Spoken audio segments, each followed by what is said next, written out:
और जब भारतीय जनता पार्टी से बगावत किए और जब 2002 के चुनाव में जब उन्होंने भारतीय जनता पार्टी का अगेंस्ट चुनाव लड़ा, तो भारतीय जनता पार्टी को बहुत से प्रत्याशियों को अपनी जमानत जब्त करानी पड़ी थी और सत्ता से 14 साल के लिए भारतीय जनता पार्टी बाहर हो गई थी। आज कैबिनेट मिनिस्टर के लिए छोड़ दीजिए, लोगों को जिला पंचायत टिकट लेने के लिए इतनी मारामारी लगी हुई है। 27 के चुनाव में भारतीय जनता पार्टी बिल्कुल साफ हो जाएगी उत्तर प्रदेश से। जो भौगोलिक स्थिति थी लोधी समाज की, आज तक किसी ने नहीं बताया। और यहाँ पे 3.25 से 3.5 लाख लोधी वोटर है और सीतापुर की स्वास्थ्य व्यवस्था बहुत खराब है, जबकि राजधानी से लगा हुआ जनपद सीतापुर है।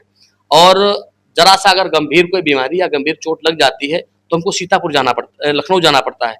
2026 धीरे धीरे अब खत्म हो रहा है और 2027 का आगाज होने में कुछ ही महीनों है। 2027 का आगाज नहीं होगा, बल्कि उत्तर प्रदेश में विधानसभा 2027 का चुनाव का भी आगाज होगा। और ऐसे में अभी से राजनीतिक पार्टियां चुनावी तैयारी में लग चुकी हैं, लेकिन सबसे पहले उनके सामने सबसे बड़ी चुनौती टिकट को लेकर के है। फिलहाल टिकट पार्टी तय करेगी, शीर्ष नेतृत्व तय करेगा, लेकिन प्रत्याशी पद के लिए दावेदारी कर रहे नेता अभी से जोर आजमाइश कर रहे हैं, जनता के बीच में जा रहे हैं और कहीं ना कहीं शीर्ष नेतृत्व को भी खुद को साबित करने की कोशिश कर रहे हैं। हमारे साथ आज सीतापुर के सपा नेता हैं लेखराज लोधी जी, जो भारतीय लोधी महासभा के प्रदेश अध्यक्ष भी रह चुके हैं, लोधी समाज से आते हैं और इस बार 2027 के चुनाव में सीतापुर सदर विधानसभा से ये प्रत्याशी पद की दावेदारी कर रहे हैं। फिलहाल पार्टी का निर्णय क्या होगा ये तो बाद में पता चलेगा, लेकिन आज हम इनसे इस चुनावी तैयारी और लोधी महासभा और समाजवादी पार्टी के बारे में से जुड़े कई सवाल इनसे पूछेंगे। और पहले तो हम लेखराज लोधी जी का बहुत बहुत स्वागत करते हैं वीटीवी न्यूज पर। बहुत बहुत धन्यवाद भैया आपका।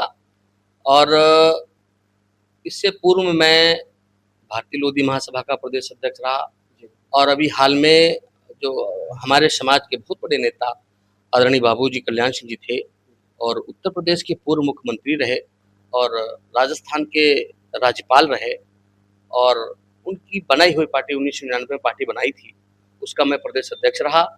और 2002 में बाबूजी ने जो चुनाव लड़ाया था उत्तर प्रदेश में, तो भारतीय जनता पार्टी बिल्कुल साफ हो गई थी। आपने जिक्र कर दिया है मुख्यमंत्री, पूर्व मुख्यमंत्री कल्याण सिंह का, आप उनकी पार्टी से जुड़े रहे, आपने कहीं ना कहीं उनको बहुत नजदीक से देखा होगा। हम पार्टी के बारे में और आने वाले चुनाव के बारे में बाद में बात करेंगे, पहले हम उन्हीं के बारे में जान लेते हैं, किस तरह के नेता थे वो, आपने बहुत नजदीक से देखा है, लोगों को पता है। कल्याण जी के बारे में बताइए। देखिए, वो बहुत बड़े नेता थे और वो बहुत बड़े दिल वाले नेता थे। आप देखिए कि वो सबके नेता थे, वो सबको लेके चलने वाले थे और बाबूजी भारतीय जनता पार्टी के लिए निरंतर मेहनत करने वाले थे।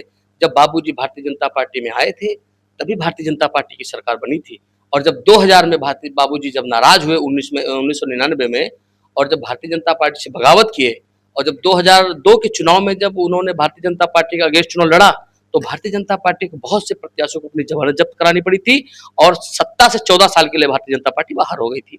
तो ऐसे हमारे समाज के नेता बाबूजी थे और बाबूजी के न रहने के बाद भारतीय जनता पार्टी ने जो सौतेलापन लोधी समाज के साथ किया है वो अब जग जाहिर है। और इस पूरे उत्तर प्रदेश से लेकर मध्य प्रदेश, उत्तर प्रदेश आप छोड़ दीजिए, मध्य प्रदेश में हमारी मुख्यमंत्री उमा दीदी हुआ करती थी और उत्तर प्रदेश में बाबूजी मुख्यमंत्री हुआ करते थे। लेकिन भारतीय जनता पार्टी एक ऐसी पार्टी है, ये बैकवर्ड और एससी को बिल्कुल पसंद नहीं करती है, सिर्फ वो उनका वोट लेना चाहती है और वोट के सहारे से वो सरकार, तानाशाही सरकार चलाना चाहती है। अब बिल्कुल स्पष्ट हो गया है, पूरा लोधी समाज उत्तर प्रदेश से लेकर के मध्य प्रदेश, पूरा लोधी समाज इस बार एकजुट है और इस बार भारतीय जनता पार्टी को सबक सिखाने का काम करेगा। आपने लोधी समाज का जिक्र कर दिया है, उत्तर प्रदेश में क्या अहम भूमिका लोधी समाज की है, क्या इतिहास रहा है और मौजूदा हालात में जो अभी सरकार की तरफ से किस तरह लोधी समाज झुका हुआ है या फिर अब दूसरी पार्टी से किस तरह से वो कनेक्ट हो रहा है? देखिए, मैं आपको बता दूं, उत्तर प्रदेश में 130 से 40 विधानसभा लोधी बाहुल है। उसमें हम लोग लखनऊ मंडल से आते हैं। लखनऊ मंडल में 46 विधानसभा हैं। 46 विधानसभा में लगभग 30 से 35 विधानसभा लोधी बाहुल है और भारतीय जनता पार्टी ने एक भी लोधी को टिकट देना मुनासिब नहीं समझा। और जब हमारे मुख्यमंत्री हुआ करते थे तो कैबिनेट मिनिस्टर भी हुआ करते थे। और बताइए, आप बताइए, जब हम मुख्यमंत्री के दावेदार थे तब हमारे कैबिनेट मिनिस्टर हुआ करते थे और यहाँ से लेकर मध्य प्रदेश तक कई कैबिनेट मिनिस्टर मुख्यमंत्री हुआ करते थे। आज कैबिनेट मिनिस्टर के लिए छोड़ दीजिए, लोगों को जिला पंचायत टिकट लेने के लिए इतनी मारामारी लगी हुई है। अब लोधी समाज जान चुका है, सिर्फ भारतीय जनता पार्टी लोधी समाज का यूज कर रही है। और अब लोधी समाज अभी 24 के चुनाव में आप देख लीजिए, 24 के चुनाव में लोधी समाज ने खुल के विरोध भारतीय जनता पार्टी का किया, और स्थिति देख लीजिए क्या स्थिति रही भारतीय जनता पार्टी की। और उससे बड़ा अभी जो होने वाला है इस 26-27 के चुनाव में, 27 के चुनाव में भारतीय जनता पार्टी बिल्कुल साफ हो जाएगी उत्तर प्रदेश से, और एक इतनी मजबूत शक्तिशाली जो है हम लोग सरकार बनाएंगे। क्योंकि आदरणीय अभी 16 अगस्त को वीरांगना अवंतीबाई लोधी जी का जन्मदिन था, उसमें एक कार्यक्रम लखनऊ में आयोजित किया गया था, जिसमें सभी जिलों से लोग बुलाए गए थे और बहुत अच्छी भीड़ हुई थी। उस कार्यक्रम के मुख्य अतिथि पूर्व मुख्यमंत्री अखिलेश यादव जी थे। मुलाकात हुई उनसे आपकी? बहुत अच्छी मुलाकात हुई, और मैंने अपने जनपद के बारे में एक पत्र भी दिया था। माननीय जी ने 1 मिनट उस पत्र को पढ़ा, क्योंकि अभी तक सीतापुर की जो भौगोलिक स्थिति थी लोधी समाज की, आज तक किसी ने नहीं बताया। और यहाँ पे 3.25 से 3.5 लाख लोधी वोटर है, और आज तक किसी ने नहीं बताया। सीतापुर सदर में हम लोग 50 से 55 हजार लोधी वोटर हैं। सेवता में भी हमारी अच्छी संख्या 40-45 हजार है, और हर गांव में हमारी 40-45 हजार, करीब 50 हजार प्लस है। यही लहरपुर की स्थिति है। लगभग 9 के 9 विधानसभा में अच्छी संख्या है। अच्छी संख्या होने के बावजूद आज देश की आजादी के बाद अभी तक किसी पार्टी ने लोधी समाज का सम्मान नहीं किया, उचित स्थान नहीं दिया। अब जो है हम सभी को भरोसा आदरणीय अखिलेश यादव जी पर है, और उन्होंने आश्वासन दिया है कि आप तैयारी करिए और इस बार हम चुनाव को लड़ाएंगे। समाजवादी पार्टी से रिश्ता कैसे जुड़ा, कहाँ से शुरुआत की, और राजनीतिक इतिहास क्या है आपका? लोग जानना चाहते हैं कहाँ रहते हैं आप, अपने बारे में जरा जानकारी दीजिए। देखिए, मैं सीतापुर का ही रहने वाला हूँ। कसरेला देवरिया मेरा गांव है, और मैं 2010 से पहले तो सामाजिक क्षेत्र में काम करता रहा, और 2014 मैंने लोकसभा चुनाव लड़ा था, तो उसमें मेरी चौथी पोजीशन रही थी, तीसरी चौथी पोजीशन पे मैं रहा। उसके बाद फिर निरंतर मैं सामाजिक संगठन में काम करता रहा। मैं उत्तर प्रदेश में 2-3 संगठन हमारी बिरादरी के थे, जो संगठन सक्रिय रहा मैं उसका प्रदेश अध्यक्ष रहा, और पूरे प्रदेश में लगभग जितने हमारे जिले हैं जहाँ पर हमारी लोधी बाहुल्य जनपद हैं, उनमें हमने बहुत मेहनत से काम किया है। और मैं सीतापुर में ही नहीं लोधी समाज का काम किया हूँ, उत्तर प्रदेश के लगभग सभी जिलों में काम किया हूँ। और ज़्यादा तो बड़ी बात नहीं कह रहा हूँ, ये आने वाला वक्त बताएगा कि भारतीय जनता पार्टी को किस तरह मैं छोड़ दूंगा। लोधी समाज की आप बात कर रहे हैं, आप उस समाज से आते हैं, लेकिन चुनाव जीतने के लिए हर समाज का साथ होता है। क्या कहना चाहेंगे अन्य लोग जो? देखिए, पार्टी की विचारधारा होती है, और भारतीय जनता पार्टी की विचारधारा है, उससे आप लोग लगभग सभी लोग अवगत हो गए हैं। वो केवल वो हिंदू मुस्लिम कराना चाहती है, लेकिन समाजवादी पार्टी सबको लेकर चलने वाली पार्टी है। तो हम सभी लोग एक साथ हैं, सबको साथ लेके चलने वाले हैं। और बात रही विशेष नेतृत्व की और नेतागिरी की और जात विशेष की, देखिए हर बिरादरी की भागीदारी होनी चाहिए। अगर राजनीति में हर बिरादरी की भागीदारी नहीं होगी तो हम लोग भी सुरक्षित नहीं रहेंगे, और जहाँ तक हमारे लोगों को जो भी आवश्यकताएं होती हैं वो हम लोग नहीं दे पाते हैं। तो यहाँ जात विशेष की बात नहीं है, बात है कि हर बिरादरी का नेतृत्व होना चाहिए। तो समाजवादी हर बिरादरी को लेकर के चलने वाली पार्टी है, सबका समायोजन करती है, सबका सम्मान रखती है और सबका सम्मान करती है। भारतीय जनता पार्टी देख लीजिए, अभी कुछ दिन पहले हमारे युवा अपने हक और अधिकार के लिए जंतर मंतर पे दिल्ली में मांग कर रहे थे, पेपर लीक। आप बताइए, पेपर लीक कोई छोटी बात थी? बहुत बड़ी बात थी। इतनी बड़ी बात थी कि भाई नीट का पेपर लाइफ में 2-3 बार अटेम्प्ट आप दे सकते हैं, उसके बाद आप ओवर एज हो जाते हैं, फीस अधिक लगती है, लेकिन फिर पेपर लीक हो गया, उनकी उम्र निकल गई, बेचारे बच्चे क्या करेंगे? इसलिए अपने हक अधिकार के लोग लड़ाई लड़ रहे थे, उनकी बहुत जायज लड़ाई थी। और देखिए, अभी तो देश के युवाओं ने उनको झुका दिया और इस्तीफा देना पड़ा। अब हम सब लोग मिल करके इस भारतीय जनता पार्टी को उखाड़ के फेंकने का काम करेंगे। सबसे बड़ा लक्ष्य क्या रहेगा? टिकट के लिए अपनों से जंग, या जीत के लिए जो प्रतिद्वंदी होंगे उनसे जंग? देखिए, सीधा सिद्धांत है, राष्ट्रीय अध्यक्ष जी का निर्देश है, और हम सब लोग उन्हीं की विचारधारा पे काम करने वाले हैं। हम लोग अम्बेडकरवादी, लोहियावादी हैं, और जैसा शीर्ष नेतृत्व का आदेश होगा वैसा हम लोग काम करेंगे। जो प्रत्याशी पार्टी तय करेगी उसको जिताने का हम लोग काम करेंगे। सीतापुर सदर से कई लोग टिकट की मांग कर रहे हैं, कई दिग्गज नेता भी हैं। ऐसे में कितना विश्वास है आपको कि आपको सदर सीट से टिकट मिलेगा और आप चुनाव में अच्छा कर पाएंगे? देखिए वो तो मैं फिर कह रहा हूँ कि राष्ट्रीय अध्यक्ष जी का नेतृत्व, राष्ट्रीय अध्यक्ष जी का जो दिशा निर्देश होगा, हम लोग उस पर काम करेंगे।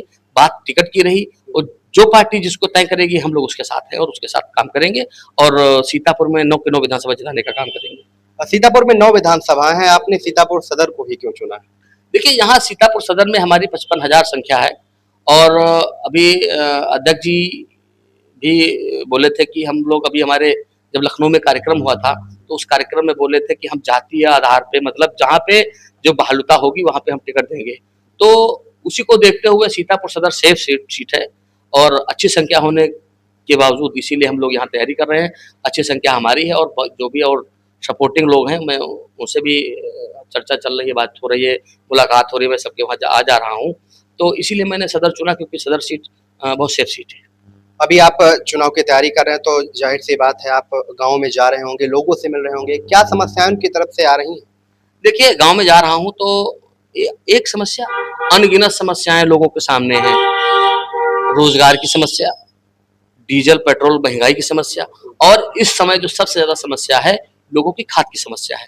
अभी किसानों को इस टाइम जरूरत थी गन्ने की खाद के लिए, धान लगाया था उसके खाद के लिए, ना तो गन्ने में खाद किसान डाल पा रहे हैं, ना तो धान में यूरिया डाल पा रहे हैं। इसलिए किसानों की इस बार फसल बहुत खराब हो रही है।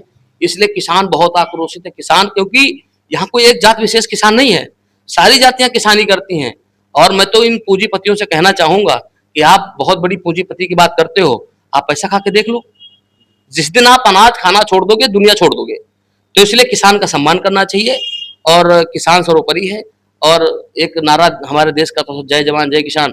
अभी कुछ दिन पहले एक मोदी जी का बयान आया है कि जो है सैनिक मरते हैं, तो आप देख लीजिए, अभी सोशल मीडिया पे चल रहा है कि सैनिक मरते हैं, मरते नहीं है। मैं उनको बता देना चाहता हूँ, सैनिक शहीद होते हैं। और जब भी हमारे देश पे कोई बड़ी आपदा आती है या छोटी आपदा आती है, तो उसकी सुरक्षा में हमारे देश के सैनिक अपना बलिदान देते हैं और अपना खून बहाते हैं। तो ऐसे हमारे जो है देश के सैनिक हैं, उनका अपमान नहीं करना चाहिए, किसी को अधिकार नहीं, चाहे देश के प्रधानमंत्री हो या कोई भी हो। सीतापुर सदर सीट से यह जो क्षेत्र है, इसमें अभी क्या कमियां हैं जो अभी पूरी होनी चाहिए, या फिर समाजवादी पार्टी की सरकार बनने पर उन्हें किया जाएगा? देखिए सीतापुर विधानसभा का आप सर्वे कर लीजिए। मैं क्योंकि देहात क्षेत्र से हूँ, मैं रोज आता जाता हूँ। जो भारतीय जनता पार्टी का एक दावा था कि गड्ढा मुक्त सड़क, आप देख लीजिए, आप खैराबाद क्षेत्र में चले जाइए तो बहुत सी रोडें ऐसी हैं कि जहां आप 10 किलोमीटर की स्पीड से नहीं चल सकते। अरे दो, इतना हम निकलते हैं तो ये मान लीजिए उस रास्ते पे अगर हमको 2 किलोमीटर जाना होता तो कम से कम 20-25 मिनट लगता है। तो बहुत सा भी विकास होना बाकी है, रोड का विकास होना बाकी है, और लोगों के लिए स्वास्थ्य व्यवस्था हमारी वो सबसे खराब है। सीतापुर की स्वास्थ्य व्यवस्था बहुत खराब है, जबकि राजधानी से लगा हुआ जनपद सीतापुर है। और जरा सा अगर गंभीर कोई बीमारी या गंभीर चोट लग जाती है तो हमको सीतापुर जाना पड़ता है, लखनऊ जाना पड़ता है।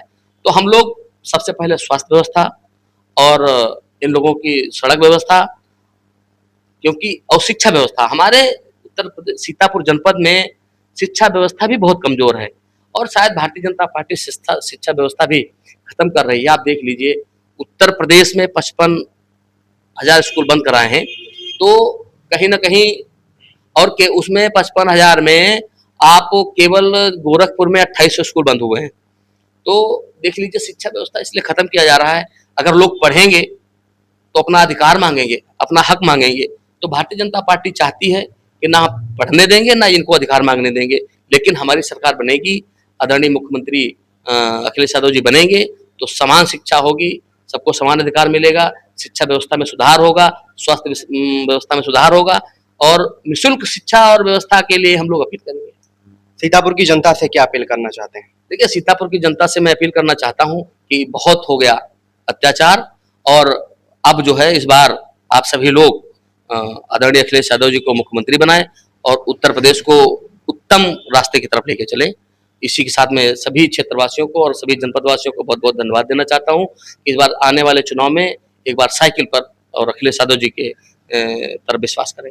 बिल्कुल, आपको बता दें कि समाजवादी पार्टी के नेता लेखराज लोधी जी, जो कभी पूर्व मुख्यमंत्री कल्याण सिंह, जिनकी पार्टी थी राष्ट्रीय क्रांति महासभा, इसके प्रदेश अध्यक्ष के पद पर काम किया, आज ये समाजवादी पार्टी में रहकर पीडीए को आगे बढ़ा रहे हैं और खुद सीतापुर सदर विधानसभा से आगे आने वाले चुनाव की तैयारी कर रहे हैं। फिलहाल पार्टी का शीर्ष नेतृत्व तय करेगा कि सीतापुर सदर से कौन प्रत्याशी होगा, लेकिन ये अपनी पूरी तैयारी में जुटे हुए हैं और कई समस्याओं को लेकर, कई मुद्दे हैं इनको, जिनको लेकर ये चुनाव लड़ रहे हैं और चुनाव लड़ने की तैयारी में लगे हुए हैं और आम जनता के बीच भी जा उनकी समस्याएं सुन रहे हैं। फिलहाल आपने कई मुद्दों को लेकर के हमने उनसे बात की है, उन्होंने क्या कुछ कहा वो आप सुना है, आप लोगों ने सुना है। फिलहाल आप किस पर क्या प्रतिक्रिया है वीटीवी के कमेंट बॉक्स में जरूर बताइएगा।